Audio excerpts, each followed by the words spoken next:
अक्सर मैंने लोगों को देखा है जब उनकी ज़िंदगी में कुछ भी गलत हो रहा होता है या उनको जो उनके आस-पास लोग होते हैं वो नापसंद होते हैं, तो वो उनको बदलने की कोशिश में लगे रहते हैं। खुदा के हज़ूर में भी अगर झुकते हैं तो उनके लिए ही दुआ करते रहते हैं कि खुदा उनको बदले। लेकिन मैं आपसे कहना चाहूँगी कि हमें अपने आप को बदलने की ज़रूरत है।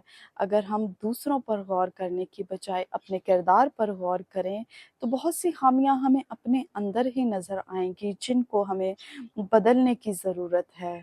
तो अभी आप गौर करें कि आपके अंदर ऐसी क्या ख़ामी है जिसकी वजह से आपको मुश्किलात का सामना करना पड़ रहा है, परेशानियों का सामना करना पड़ रहा है।